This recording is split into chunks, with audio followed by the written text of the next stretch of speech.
Okay, okay po, no? Medyo, ano pala siya, hindi klaro, no? Medyo parang madilim.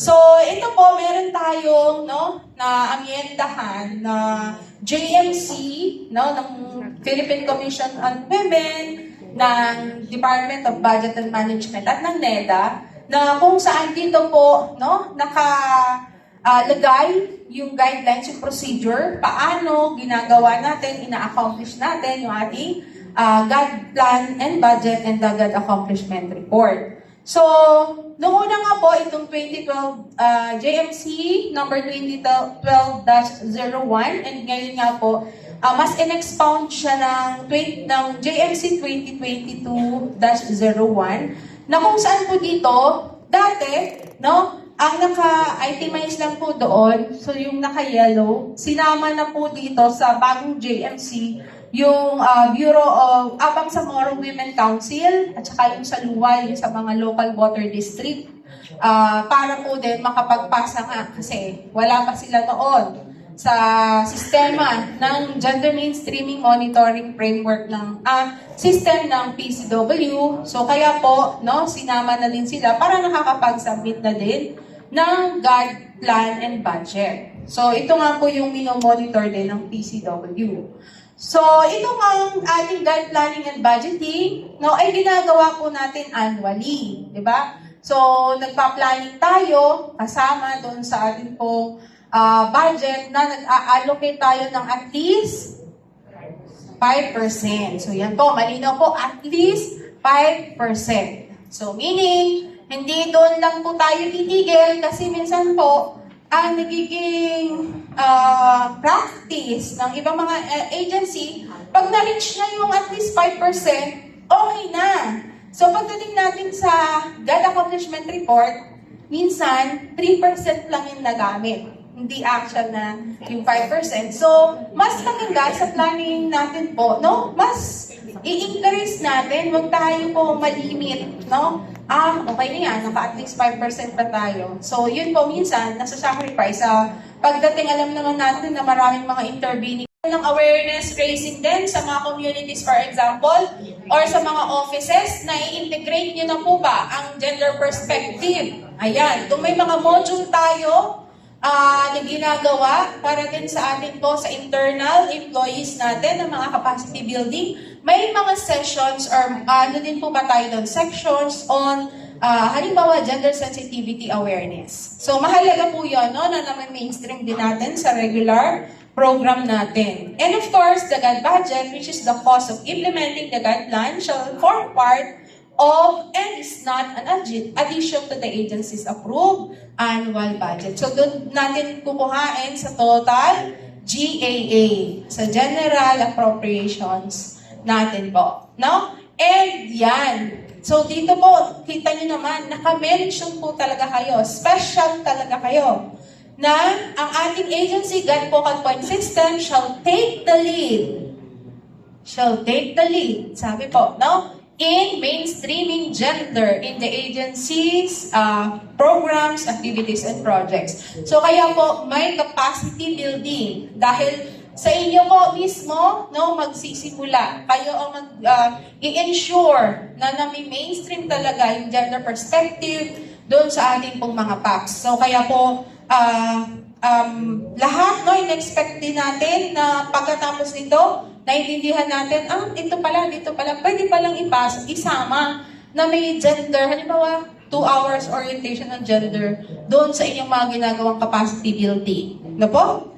So, ang processes natin sa GAD planning and budgeting, una, so yan, kita po natin ang essential elements. Sa essential elements, nangunguna po kayo, no? Ang ating pag-create and strengthening of the GAD Focal Point System. So, kaya po nandito po kayong lahat, no, na newly designated na ating pong GFPS members para kayo nga po yung magtitake ng lead sa ating paggawa ng GAD Plan and Budget natin. And capacity building on GAD. Ano na po ba yung mga nare-recall ninyo na capacity building on GAD na ano na po ninyo, na-attendan ninyo, nag-participate na kayo? Safe Spaces Act. Ano pa po?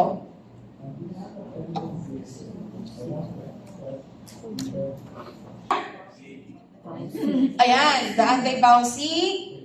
Ano pa po? Flood-related laws, meron tayo sa Safe Spaces Act, anti-bouncy law. Ano pa po mga internal capacity building? Ito, no? Part na ini-influence ninyo na in issuance of business permit po ba yan? I-ensure natin na separated yung mga comfort rooms. Ayan. So, isa yan din sa ano natin na facilities, gender-friendly facilities. Ano ba po? Yung mga physically challenged no, ng mga clients, no, yung ating mga structure, no, na i-ensure natin na sila din ay gender-friendly. Okay, ano pa po? Ang mga capacity building na natin ng gender development. Gender sensitivity training? Yes? Yes po? Okay. Sa HGDG po, Harmonized Gender Development Guidelines, may naka-attend na po ba? Wala pa? Yung sa Gender Mainstreaming Evaluation Framework at other gender analysis tools at mga capacity building. Conduct of gender audit. So ito po, isa nga sa process ng pag-gender audit natin, yung pag-administer ng GMEF o ng Gender Mainstreaming Evaluation Framework. At mukhang di pa po tayo nakakapag-ganon. So, mahalaga na ipapasok po natin yon, no? Pag gumawa tayo ngayon ng ating gun plan and budget, dapat kasama ang GMEF, no? Dapat kasama ang HGDG, dapat kasama ang GFAS, at meron na po ba tayong GAD agenda? May GAD agenda na po ba tayo? Wala pa rin. So, kasama din po yun, no? Capacity building din, na dapat din po, yun kasi yung magiging roadmap ninyo para doon kayo kukuha nung gagawin po ninyong mga GAD activities. Meron tayong GAD agenda na sinusunod. Ito po, okay. Next, fourth, institutionalization of GAD database o yung ating sex disaggregated data. Nagko-collect po ba tayo niyan?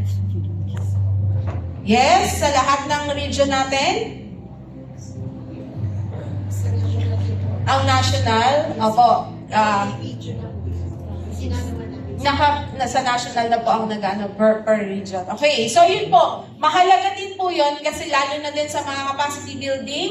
So makikita no? So ano ba yung mga capacity development on GAD? Lalo na po, kapag nakita nyo yung GFAS, na meron talaga doon na number of trainings na dapat na-attenan ng mga GAD Focal Point System members. So, yun po yun, para ma-strengthen nga yung capacity natin no, pagdating sa mga mainstreaming activities or development of programs natin sa gender and development.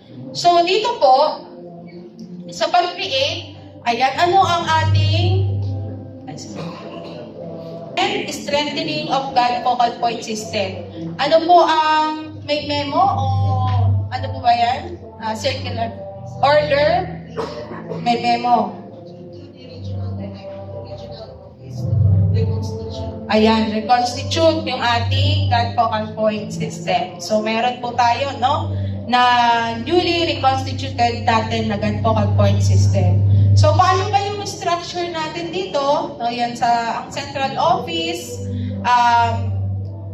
sila yung nag-head, no, sa head ng ating pong office, no, sila yung nag-lead natin sa gender mainstreaming, yung binubuo ng ating GAD Focal Point.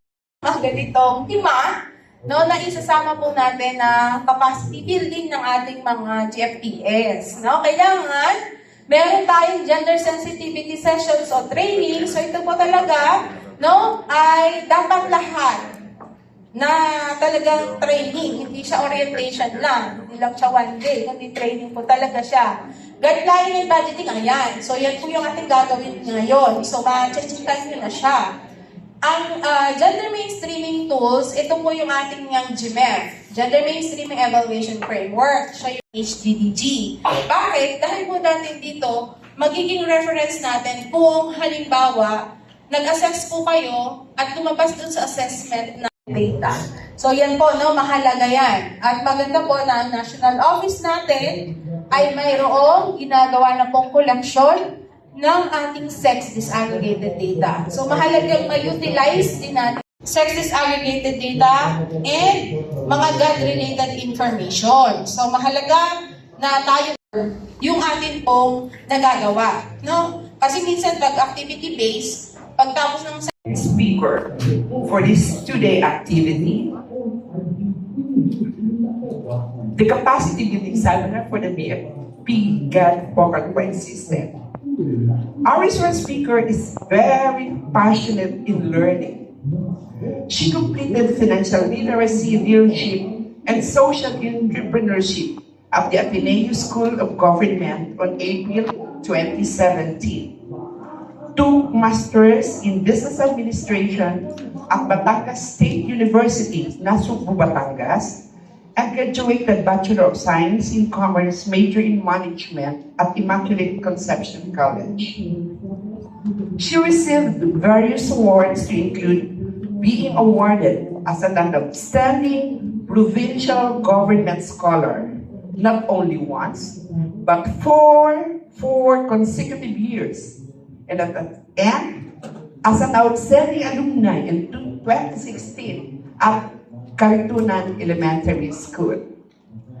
An empowered woman, being an independent gender and development consultant trainer, she specializes in the provision of training on gender insensitivity training, national and local grid planning and budgeting development, harmonized gender and development, guidelines design and PIMME checklist, gender mainstreaming, evaluation, framework tool, TERL tool, GAD agenda development, GAD-related laws, GR policy development, sectoral GAD training on DRRF, climate change, environment, women economic empowerment. Ang dami-dami, di ba? So tama talaga yung napili natin.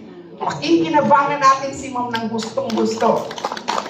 She has also sectoral thematic expertise on gender and environment, gender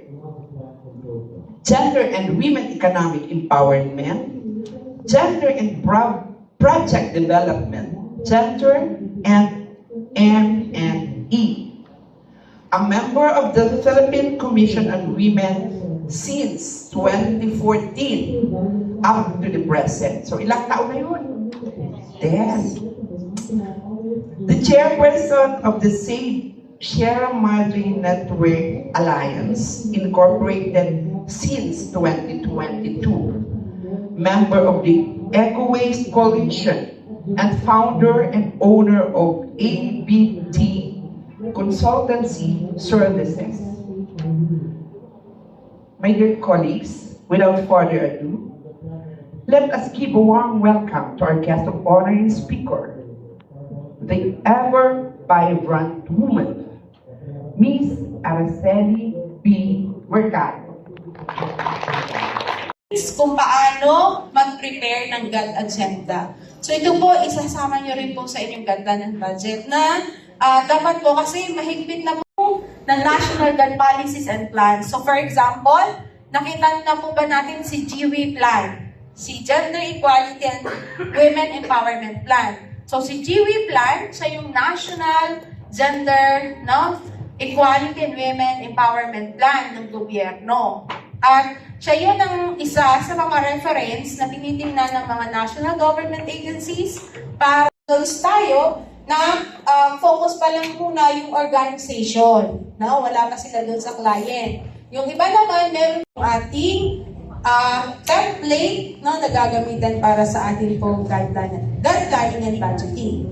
So yung ating nga pong allocation, budget allocation, at least, at least 5% ng total agency budget from our GAA. So doon po natin siya pwedeng kuhanin at ang GAD budget natin ay maaaring galing sa ating MOOE, maaaring galing sa PS, at sa COR, ating capital outlay. Ayan, so yun gaya na sinasabi ninyo. Kung kailangan na additional yung mga RAMs, yung separate na comfort room, yan, mga capital outlay, ano. And kung meron naman tayo din, no, na pondo galing sa Official Development Assistance, so sa international, no, ang mandato nila hindi lang 5%, kundi hanggang 30%. So 5 hanggang 30% ng ODA na funding ay pwede siyang gamitin para sa GAD na magsusupport sa mga programs, projects, and activities and submit GAD plan and budget to ECW. So, maganda, no, nag-initiate na po talaga ang central office na mag-coordinate sa agency natin. So, makikita ninyo doon, itong issue organizational outcome, so maaaring dito nyo naman ma-i-align yung so, yan para ma-identify ninyo kung ano ba yung mga areas na ginagawa na natin or hindi pa sa ngayon. So, dito kasi, malalaman ninyo na pag gumamit po tayo ng HGDG, kung example, kasi may scoring siyang gagawin. So, self-assessment din ito base sa inyong pag-implement ng proyekto. So, kapag nakakuha po kayo, kasi ang maximum score, 20 points. So, yung atin po halimbawa nakuha. So, nag-assess tayo ng project natin, major project. Natin, at tama yung may attribute ninyo na budget para dito sa inyong attributed programs. So, una, ayan. So, ano nga yung unang nasa sa column? Diba?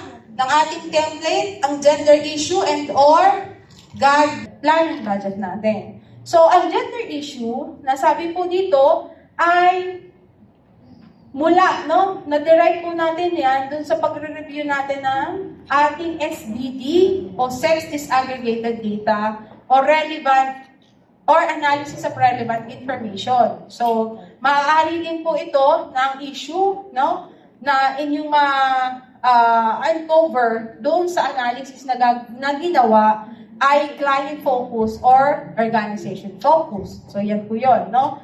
Ang client-focused gender issue, so ito ay para sa pagtingin ninyo ng ano ba yung unequal status of women and men stakeholders. So yan po. To address this issue, limited access of information of proficiency and enhancement training for female firefighters and BFP 1